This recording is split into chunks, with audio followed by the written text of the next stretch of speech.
Today marks 1506 day of daily lessons, and today I'm going to speak again about exposure, challenge, and joy. And what every single person needs to know about those three words, I truly believe that those are extremely essential words because, listen, challenge, that means we need to choose our challenges. And when we choose our challenges, when we do ourselves exposed to different challenges, it's much easier to really deal with life challenges. But at the same time, we're able to see joy in more things when we're really challenging ourselves by ourselves. So today we'll share what kind of small things we need to understand about joy, exposure, and challenge. Number one, I think that we need to follow the joy weighted challenge rule. That means it's too easy, don't do it. There's no growth. Too hard, it'll be maybe a shutdown, avoidance. So that means then we need to have that golden middle that is a little bit stretching you, but it's not too hard that you really start to procrastinate and avoid it. So that's a true challenge. That's a challenge where it's actually sustainable. So when I look into joyful challenge, is that it's stretching you, but it's make you joyful because you know that you stretch yourself, you improve. Because if it's too big, and you fail miserably, there's no joy in it a lot of times. That means that we need to really find that golden middle where we're able to challenge ourselves, improve ourselves, make mistakes, but feel that there is a progress. Because if in the probably the best example in gym, if you able to bench 100 pounds but you try 200, you will fail miserably. But if you try 105, that might be extremely close than 110, and that's just being extreme close is something that's really joyful to knowing that you very very close to be to another level. So we can ask what kind of level, what kind of challenge could be tough, feels tough, but energizing. Number two is use micro exposure instead force overwhelm. I think that is a beautiful thing with exposure, even with building skills like public speaking.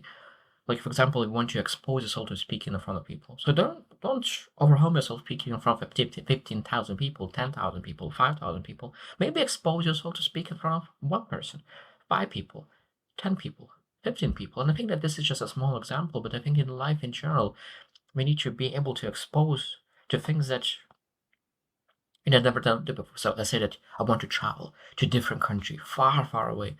Maybe expose yourself to not different country. Maybe expose yourself to different coffee shop that you never went to first. Maybe you want to expose to different city in your country. Maybe you're able to really challenge yourself by exposing yourself to really smaller things before jumping to big, big thing. And I think that's again, I was basically what I was doing. I grew up in a very small city. Then I was studying in the bigger city a little bit. Then I moved to work in a bigger city, and from then I moved to the other country to really explore. I think that's is a micro exposure is a great way to really expose yourself. Number three, track your joy signals. This is a beautiful thing. So that means when you feel that, oh, I feel grateful, I feel joyful, I feel inner peace. Track what did you do? What really caused that joy? What triggered the joy? Because a lot of times the trigger word is it's sometimes it's negative, and I think oh it triggered me. But maybe we're able to look into the other side. What lifted me up? What triggered me to be joyful? What triggered me to smile? What triggered me to truly feel better? And sometimes of course what triggered me to drain me. And then say like, okay, remove those all the things that drains me and add as many things that really lift me up. And that's again, this is we need to really track that joy signal. Number four is mix play tasks with edge tasks. I really love this.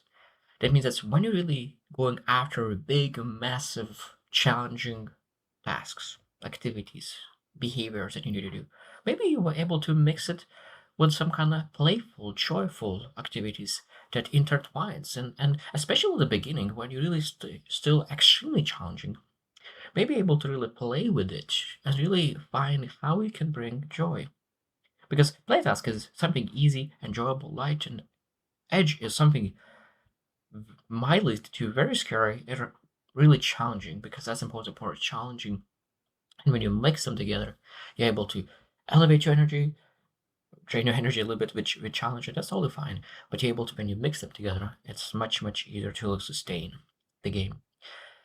Number five, and this is again, I didn't know that how important is celebrating micro wins.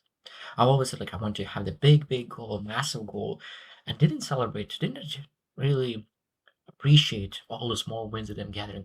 And after a while, what's happening is that you don't see the progress, you don't see how much, you don't gather energy. It's hard to sustain that energy to move to that massive vision. So what I learned that when you really celebrate those micros wins, it elevates your energy, and that energy allows you to do more. And when you do more, you get more progress, and because of more progress, there's more things to celebrate about. So extremely important to celebrate small wins and see joy in that. And last one, number six, don't fear discomfort, fear numbness.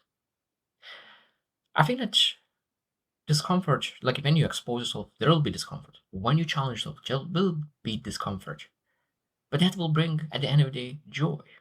But if you don't expose yourself, don't challenge yourself, and you are in emptiness, it's very hard to be joyful in a numbness. In numbness doesn't feel any emotions, neither bad, neither good.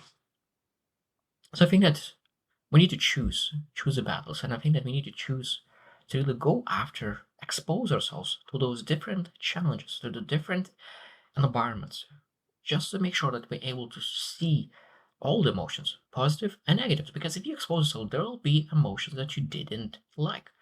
But that's a good thing because now you're able to see, okay, what is bad, what is good. Because it's very hard to say what is good without knowing what is bad. That's probably one of the truth in life as well. So I hope you'll choose to win and see you tomorrow.